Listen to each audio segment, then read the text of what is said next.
Assalamualaikum warahmatullahi wabarakatuh. Oke, kita balik lagi di seni budaya ya. Nah, terkait kemarin kita ngebahas tentang seni peran, teknik dan teknik seni peran gitu kan. Teknik dasar seni peran ini adalah teknik atau prosedur ya dalam melakukan pemeranan gitu. Nah, melibatkan beberapa latihan. Nah, mungkin kemarin juga pernah dengarkan yang olah tubuh, olah rasa, atau olah sukma ya, atau dan olah vokal. Jadi pertama itu olah tubuh, olah vokal, dan olah rasa gitu. Nah, ini teknik-teknik ini nih yang akan membantu ketika kita melakukan peran gitu. Yang pertama adalah olah tubuh. Nah, olah tubuh ini untuk melatih dasar fisik ya, tubuh ya gitu.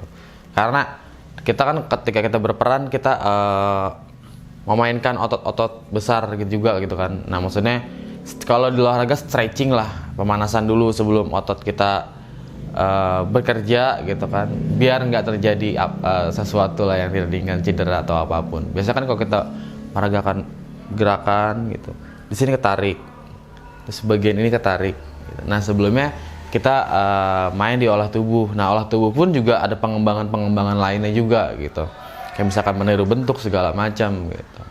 Nah, itu yang pertama adalah olah tubuh. Contohnya kayak gini.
Nah, itu tadi yang kedua adalah olah vokal. Olah vokal ini untuk menjaga dan meningkatkan suara ya, vokal yang dikeluarkan gitu.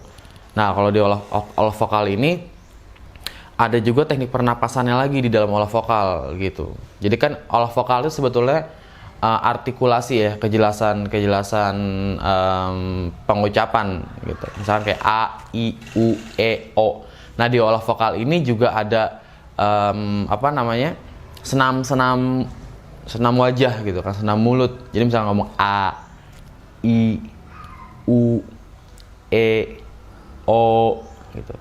Harus jelas lagi kayak a, i, u, e, o. Jadi dimainin di urat sini ya, di bagian mulut. A, i, u, e, o. Ini juga bisa jadi senam mulut ya gitu. Nah, jadi nyebut A-nya pun nggak A, I, U, E, O. Bisa kita nyebut A, I, U, E, O nggak make mainin bibir gitu kan. Cuman A, I, U, E, O. Bisa, cuman nggak akan terdengar jelas gitu. Artikulasinya nggak akan sempurna gitu. Tapi kalau misalkan A, I, U, E, O, kenapa sih harus kayak gini? Karena ini bagian yang dibaca oleh penonton gitu. Misal teman lawan kita pun juga bakal ngebaca di sini. Dan yang paling penting adalah ngebantu dari pengucapan huruf vokalnya gitu. Nah, latihan olah vokal itu yang pertama tadi a, i, u, e, o diperjelas lagi. Terus yang kedua ada pengaturan nafas. Nafas itu bagi tiga. Ada nafas perut, ada nafas diafragma, ada napas dada. Nah, jadi kalau dada itu napas dada agak lebih tegas, suaranya agak lebih irit, nafasnya tapi kencang. Nah, kalau misalkan perut dia agak lebih panjang nafasnya. Jadi ditarik dulu dari hidung, ditampung di perut, dikeluarin pelan-pelan. Nah biasanya itu kayak dipakai sama penyanyi atau kori-kori gitu ya, membaca tilawatul Quran kayak gitu. Nah diafragma ada di sini. Jadi dari perut dioper ke sini. Begitupun kalau misalkan di suara dada, dari perut tampung, ditahan langsung ke sini dikeluarin. Contohnya kayak misalkan saya pakai nafas dada, itu nggak akan sepanjang pakai pernapasan perut gitu. Misal contoh kita contoh vokal A ya, pakai dada,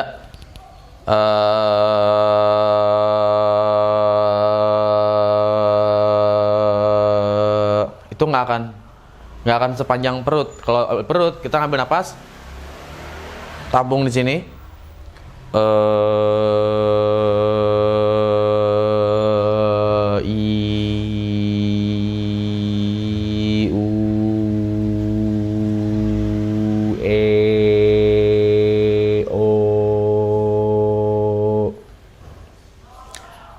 lebih panjang. Nafasnya karena apa? Jadi dari sini ditampung, dikeluarin pelan-pelan lewat diafragma, keluarin. Kayak gitu. Kalau perbedaan nafasnya itu ngebantu untuk diolah vokal. Bahkan ada yang latihannya sampai huruf A-nya ntar diputus-putusin a a a a a a a a a a a a i i i i i i i i i i i i i i u u u u u u u u u u u e e e e e e e e o o o o o o o o, ada yang kayak gitu.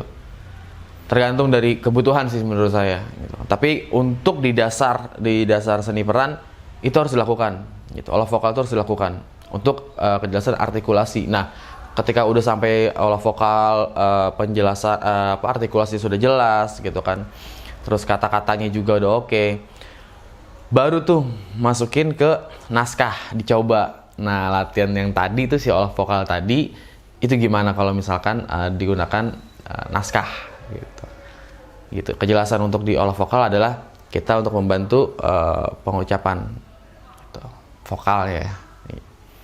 Nah yang ketiga adalah olah rasa atau olah sukma.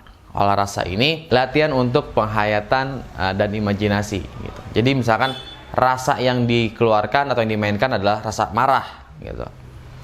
Yang dikeluarkan ekspresinya pun juga ekspresi marah, rasanya pun dikeluarkan dengan rasa marah. Misalkan naskahnya atau keadaan adalah marah, terus pakai ekspresi gembira, senang, itu nggak akan sempurna. Mungkin kecuali kalau perannya adalah sebagai orang gila gitu. Orang gila oke lah. Misalkan keadaannya dia marah,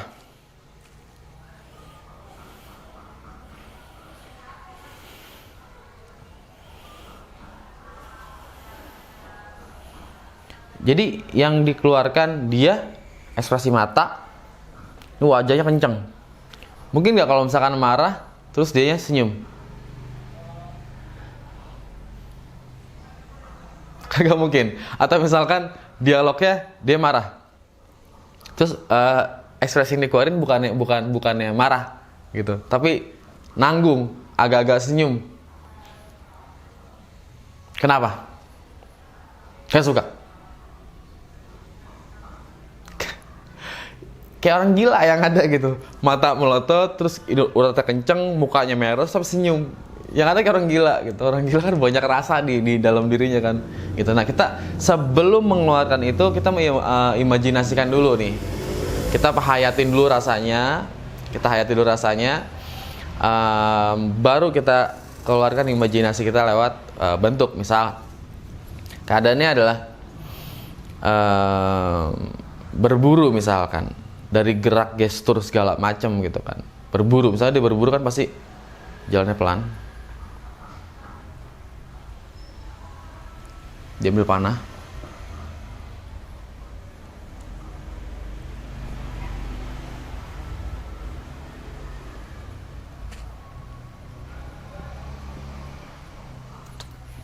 kan kalau misalkan dia berburu, dia pasti ingetnya di jalan pelan-pelan,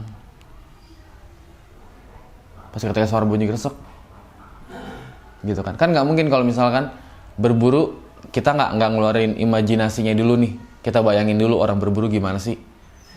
Dia pasti jalannya pelan-pelan, biar mangsanya nggak ngelihat kalau ada kita sedang berburu gitu kan. Kalau misalkan dia cuma flat biasa berburu, wah ada kelinci, dia ambil panah, kena, kan nggak mungkin. Jadi itu kita keluarin dulu, kita rasakan seakan-akan ranting di bawah kita, daun kering di bawah kita injaknya pelan-pelan, nepaknya pelan-pelan. Jadi seakan-akan, ya walaupun di bawah itu nggak ada ranting, tapi nepaknya pun juga nepak kayak seakan-akan ada ranting dan daun kering. Jalan pelan, agak sedikit merunduk, cari pelan-pelan, jalan. Agak lebih mending lah, better daripada yang tadi cuman kelinci, panah teh kena kan. Flat gitu, pasti flat banget. Nah, fungsinya olah rasa di situ. Terus kayak misalkan kita mau marah, kita ngerasain dulu rasa marah. Kita pernah marah atau kita pernah ngelihat orang marah, gitu kan. Orang marah tuh gimana sih? Urat mukanya gimana sih? Kencangnya kayak apa sih? Matanya kayak gimana sih? Ekspresinya kayak gimana sih? Kita pernah marah. Terus kalau misalkan ekspresinya adalah sedih, yang di dalam adegan itu adalah sedih. Cuman kan kita nggak mungkin ngembaliin ekspresi marah ke dalam sedih. Pasti kan kita sebagai orang yang dimarahin sedih, atau kita orang yang merasa kehilangan atau hilang barang atau segala apapun gitu. Nah, ini soal rasa ya. Saya pernah ngobrol sama Om Diding Boneng. Kata beliau gini, ente misalkan, ini kita bertiga, keadaan waktu itu saya, Om Diding, sama teman Om Diding, saya lupa namanya siapa. Nah, kita bertiga gini, kata Om Diding, soal rasa tuh gini, ente misalkan hilang 100.000, aneh hilang 100.000, ini kawan kita hilang 100.000 nih, nominalnya sama, atau kalau saya nerimanya adalah kalimatnya yang sama ya, bukan ekspresinya, bukan keadaannya gitu. Nominal sama, cuman ente kehilangan duit bakal bayar kos-kosan 100.000 nih, bakal bayar kos-kosan. Aneh kehilangan duit masih ada 70 juta di ATM. Nah, temen kita kehilangan duit, uang nih orang titipan bakal arisan. Oke Om, saya bilang gitu, oke Om. Kata dia, ente hilang 100.000 mikirnya gimana? Ya yang kok hilang, terus cari-cari di mana, pasti nyari banget di mana gitu kan, kita taruh di mana sih ada di mana sih gitu kan. Terus mikir, aduh mana buat bayar kos-kosan lagi kan, duit kurang gitu, kos-kosan 300.000, hilang 100.000 tinggal 200, bingungnya pasti beda. Nah, kalau si Om Diding bilang gini, aneh hilang 100.000, tenang, masih ada 70 juta. Ya 100.000 gue mana ya? Ngambil lagi deh gue di ATM. Ya udah, paling gitu doang kan. Nah, kalau satu lagi gelisahnya sama nih, cuman beda rasa. Nah, kalau dia kan hilangnya karena amanah, titipan orang kan. Duh, 100.000 lagi duit orang lagi, pasti mikir gitu kan. Aduh gimana ya? Udah mau nggak mau gue gantiin deh. Duh, nombok deh gue nih, nggak mau nih, besok gue nggak beli gini lagi. Pasti kan gitu. Tapi kalau misalkan saya udah duit pas-pasan bakal bayar kos-kosan, hilang 100.000 kayak gitu, pasti ekspresinya, rasanya pun juga beda, ekspresi pun beda, terus paniknya pun di mana ya, pasti beda gitu, sama yang tadi kehilangan uang 100.000 dengan dalih titipan orang butuh arisan kayak gitu. Nah, artinya dengan kalimat yang sama, keadaan yang berbeda, pasti ekspresinya pun dan rasanya juga pasti sangat berbeda kayak gitu. Contoh kayak tadi saya bilang, misalkan keadaan sedihnya sedih apa?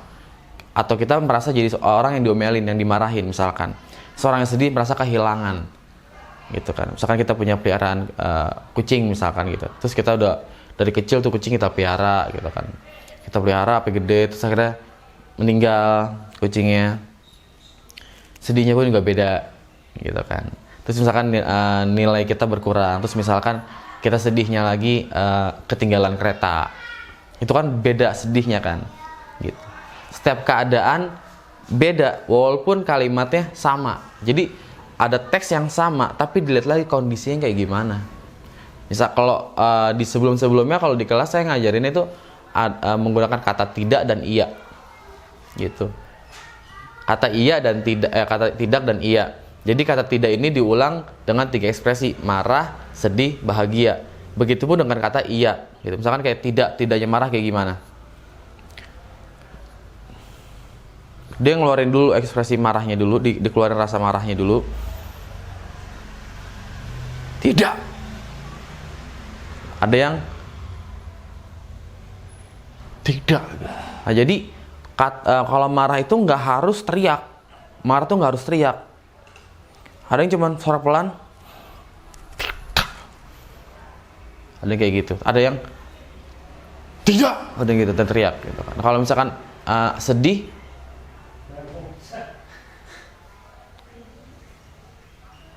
tidak. Nada pun juga turun.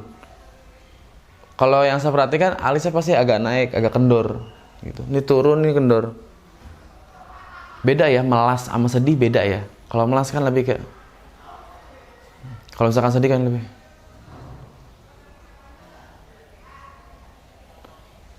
ya, beda. Jangan disamain melas sama sedih gitu. Ngerinya ketukar ketika ekspresi sedih malah jadi melas gitu. Nah, begitupun dengan kata iya. Terus kayak misalkan tadi satu lagi tidak, itu tidak bahagia. Bahagia tapi kalimatnya adalah tidak gitu kan. Jadi dia ngerasain senangnya dulu. Dikeluarin rasa senang, ngeluarin rasa senang yang pernah kita rasain, senang yang pernah kita rasain, kita balikin lagi di saat itu. Senang banget, entah itu dikasih hadiah, entah itu datang seseorang, ketemu seseorang yang kita harap-harapin gitu kan. Terus misalkan kita berhasil mencapai sesuatu gitu kan pasti senang kan. Itu kembaliin senangnya dulu. Udah ngerasain rasa senang, bahagianya udah dapet, baru ucapin tidak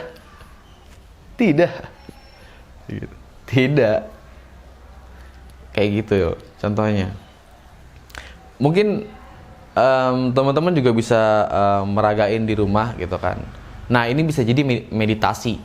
Jadi misalkan teman-teman nih keadaan lagi bad mood, lagi bete, terus diem di kamar, duduk sila, atur nafas, terus kita menghayati dan berimajinasi. Berimajinasinya ambil yang pernah kita lakuin, kesenangan yang pernah kita rasain, kembaliin senangnya, rasain senangnya, terus perlahan bad moodnya hilang. Itu pernah saya lakuin soalnya. Ketika misalkan lagi bete, lagi mau ngapain, terus udahlah malas ngapa-ngapain karena bad mood kan.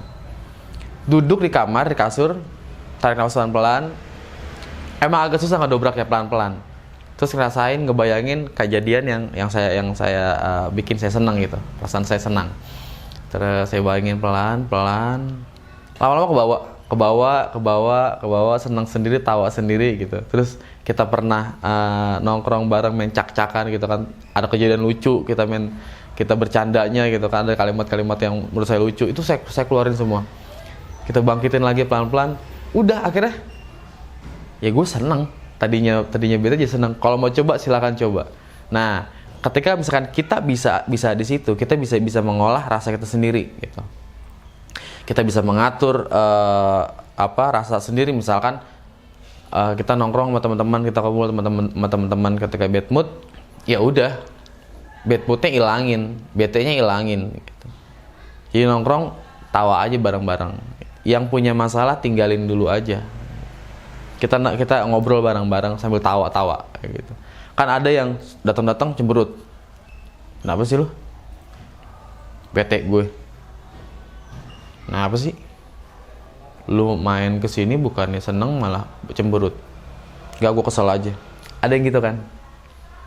Banyak mungkin teman-teman ketemuin orang kayak gitu. Nah, artinya dia belum bisa mengontrol emosionalnya gitu. Nah, kalau misalkan kita belajar ini perlahan gitu, gampang buat ngatur emosionalnya gitu. Emosinya gampang kita arahin sendiri gitu kan. Ini jadi nilai plus buat kita. Nah, inilah fungsinya belajar teater di sekolah gitu. Fungsi belajar teater di diri kita adalah fungsinya adalah ini. Salah satu contohnya, kita bisa mengatur apa emosi kita gitu kan. Kayak gitu. Terus berlatih aja sih sebetulnya. Nah, kalau sudah mulai pelan-pelan kita kenal diri kita kenal emosi kita bisa membangkitkan rasa sendiri, kita bisa menghilangkan rasa yang kita tidak sukai gitu kan. Terus atau misalkan kita dipaksa untuk berekspresi di dalam pementasan gitu kan, itu agak lebih mudah aja gitu. Banyak referensi-referensi mungkin artis-artis zaman tahun 80-90-an kebanyakan dari teater. Kebanyakan, makanya bahasa-bahasa mereka agak sedikit baku dan gesturnya pun gestur teater banget. Beda dengan sinetron-sinetron zaman sekarang gitu kan. Kebanyakan ya ini kata Om Diding sih yang bilang, tukang beca aja kita ajakin buat syuting yuk. Ayo syuting. Oke.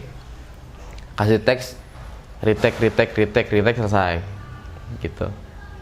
Tanpa artinya bukan merendahkan tukang profesi seseorang, bukan, atau orang yang di pinggir aja gitu kan, yang bukan basicnya teater, yang bukan pemain peran gitu kan, itu bisa kalau diajak di zaman sekarang gitu kan. Nah, di zaman dulu enggak, makanya di dulu tuh agak lebih sulit buat masuk ke layar industri ya kayak gitu. Om Diding bilang karena kebanyakan dulu itu digalinya lewat teater peran gitu. Makanya gaya-gayanya dan bahasa-bahasanya pun bahasa-bahasanya agak sedikit ke teater, gesturnya pun gitu. Kayak gitu. Teaternya teater modern ya, bukan teater tradisi. Gitu. Kecuali teater tradisi lenong segala macam gitu. Itu pun juga punya mereka punya analisa sendiri, mereka punya sudut pandang sendiri, mereka juga belajar dari senior-seniornya, dari guru-gurunya gitu kan. Dari sebelum-sebelumnya ditonton dulu sama mereka gitu kan. Ini kayak gitu. Nah, yang terakhir adalah ruang. Nah, ruang ini bicaranya kalau saya nyebutnya skala ya, skala ruang peran kita seapa. Misalkan skala ruang kita tuh cuman 3 meter atau 4 meter. Gitu, berarti kan gerak kita pun juga nggak terlalu luas gitu. Nah, ini untuk menghindarkan dari blocking atau membelakangi penonton gitu kan. Banyak tuh yang ada yang sedikit malu gitu, ada sedikit malu ketika dia mentas atau dia manggung, terus dia nggak sadar bahwa dia tuh membelakangi penonton, terus dibilang apa itu nggak bagus ya, tidak, etikanya sih tidak bagus gitu, karena kita harus ngadep penonton. Penonton ngelihat apa yang kita omongin, sama halnya kayak misalkan kita ngobrol aja deh. Kalau kita ngobrol kan kita harus lihat orangnya atau menghadap pada orangnya gitu kan. Kayak gitu aja. Dan kalau misalkan dia nggak jelas si artikulasi tadi tuh dia ngomong apa gitu kan, ngomong gitu kan, ketahuan dari mulut kan. Jadi kelihatan wajah tampilan depannya dan lebih sopan gitu, lebih ke etikanya sih. Tapi blocking itu bukan artinya haram ya. Ada blocking yang emang dibutuhkan gitu. Kecuali memang dibutuhkan. Kalau misalkan itu tidak dibutuhkan, ketika dialog dia mandep belakang, lagi ngobrol belakangin penonton gitu kan, kamu belakangi penonton. Apalagi itu kalau panggung arena tuh yang kayak stadion ya, setengah lingkaran gitu. Itu kita harus ngerti posisi gitu. Misalkan penonton sebelah kiri, kita nggak boleh madep sini, ke kanan doang tuh nggak boleh. Kenapa? Karena di belakang kita masih ada penonton gitu. Lebih baik kita moving, lebih kayak gitu. Nah, kalau misalkannya balik badan pun juga ada contoh-contohnya gitu kan, kayak misalkan kayak gini. Misalkan blocking area kita adalah segini sampai sini. Nah, kalau misalkan cara muternya, misalkan masuk dari sini, muternya nggak boleh gini. Ini nggak boleh. Tapi muternya, tampilan depan masih tetap kelihatan. Bagian depan kita masih tetap kelihatan. Tapi kalau misalkan muternya begini, tuh, muternya gini,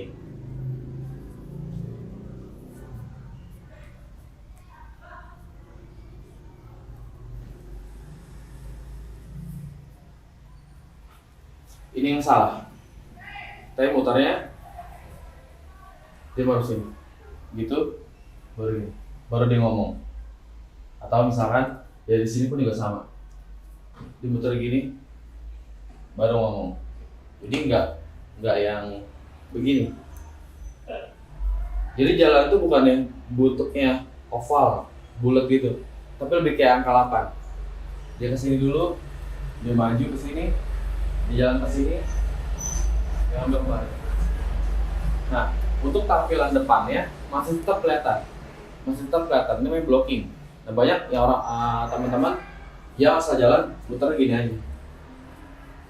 Ini salah satu blocking, salah satunya dalam muter. Artinya boleh gitu Pak, boleh, silakan. Tapi tidak dianjurkan, gitu. Tapi yang sangat dianjurkan adalah cara muternya dia kesini, gitu.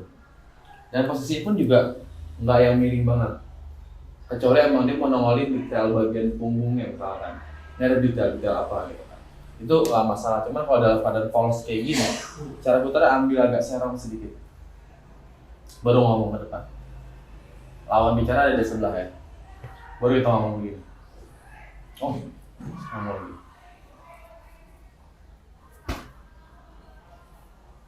Kayak gitu. Contoh blocking. Jadi ingat, kalau misalkan lagi ngomong pun, lagi berdialog, jangan juga malah ke sini. Lawan bicara di situ, terus kita nge-blocking di sini. Ini nggak boleh. Karena pasti ngebelakangin. Saya aja ngebelakangin kalian kan, kayak gitu. Ya, itu contoh dari blocking. Nah, seperti itu ya. Oke, kayak gitu. Oke, tadi kita udah belajar olah tubuh, olah vokal, olah rasa atau olah sukma. Yang tadi terakhir adalah ruang gerak ya, ruang gerak peran kita. Oke, mudah-mudahan bisa dipahamin teman-teman. Ini teknik buat membantu kita dalam menampilkan peran ya, gitu, melakukan pemeranan. Oke, mudah-mudahan teman-teman masih ingat apa yang diomongin kemarin dan saat ini gitu. Mudah-mudahan dapat dipahamin. Sehat terus, jaga kesehatan masing-masing. Terima kasih banyak. Mohon maaf bila ada kata-kata yang salah atau yang kurang. Wabillahi taufiq wal hidayah. Assalamualaikum warahmatullahi wabarakatuh.